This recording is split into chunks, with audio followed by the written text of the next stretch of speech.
Bonjour Renaud. Bonjour Alix, content de te retrouver.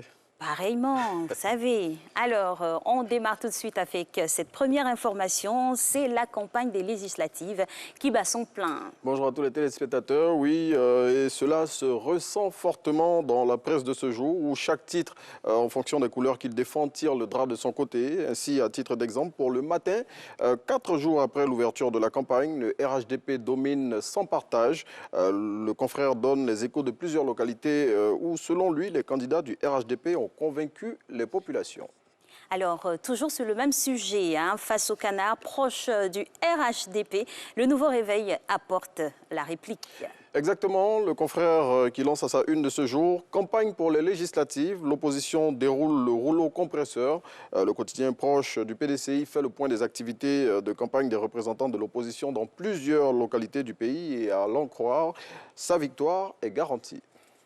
Et la campagne toujours des élections législatives prévues pour ce dimanche 6 mars 2021. Le Burida veille sur les intérêts de ses sociétaires. Oui, dans la course aux législatives, le Burida veut s'assurer que les candidats qui utilisent les œuvres des artistes chanteurs ivoiriens se sont acquittés des redevances qu'ils doivent. Pour s'en rendre compte, la Maison des artistes a déployé des équipes en compagnie des forces de l'ordre sur les sites de campagne de certains candidats. Plus de précisions dans Soir Info. Et notre campagne, celle-là dans le milieu sanitaire, c'est aujourd'hui même que démarre la campagne de vaccination contre la Covid-19 dans notre pays. Oui, sauf changement de dernière minute, c'est ce lundi que les premières doses des 504 000 vaccins réceptionnés par notre pays ce vendredi vont être administrées. Et selon le Patriote qui rapporte l'information, c'est le Palais des Sports de Trècheville qui a été retenu pour cette première phase de vaccination qui concerne essentiellement des cibles prioritaires telles que les agents des forces de l'ordre, les personnels soignants, les enseignants et les personnes âgées souffrant de maladies chroniques. Plus de précision dans l'expression. Et justement, parlons de cette campagne de vaccination contre la Covid-19. Un spécialiste propose la vaccination électronique. Il s'agit du docteur Noël Etchen, copromoteur du carnet de vaccination électronique, un carnet qui est reconnu par le ministère de la Santé et de l'Hygiène publique. Et selon ce spécialiste ivoirien, avec ce carnet virtuel qui permet de sauvegarder les données des patients, un meilleur suivi de leur situation vaccinale peut être fait. Autre activité pour ce premier jour du mois de mars, c'est aujourd'hui même que démarrent les inscriptions des candidats au BTS pour la session 2021. C'est l'information révélée par l'Inter. Selon le confrère, c'est dans un communiqué dont il a reçu copie que le ministre de l'Enseignement supérieur et de la Recherche scientifique invite les candidats à cet examen à s'inscrire sur la plateforme suivante qu'on peut voir ici à l'image, www.examenbts.net, et les inscriptions en question se referment le mercredi 31 mars 2021.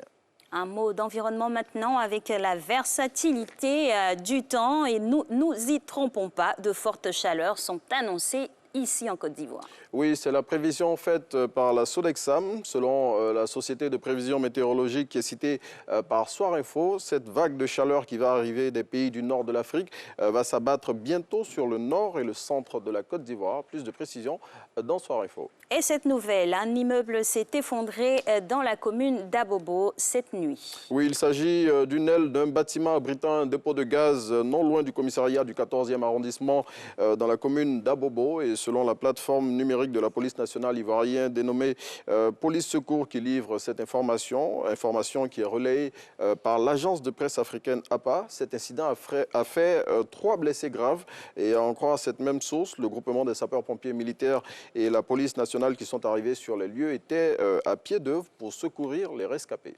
On espère qu'il n'y a eu pas de dégâts en vie humaine, certainement.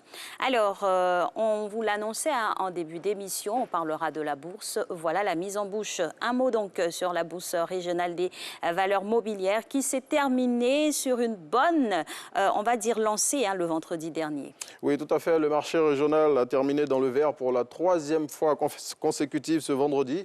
Et le titre Sonatel, qui est la plus importante capitalisation du marché, a enregistré l'une de ses meilleures progressions depuis le début de l'année. Et au niveau des performances individuelles, il faut noter que les valeurs Chrome, SIM Côte d'Ivoire, BOA Sénégal et SICAB ont réalisé les meilleures performances. Et il faut noter que c'est 254 millions de francs CFA qui ont été échangés au cours de cette cotation du vendredi dernier.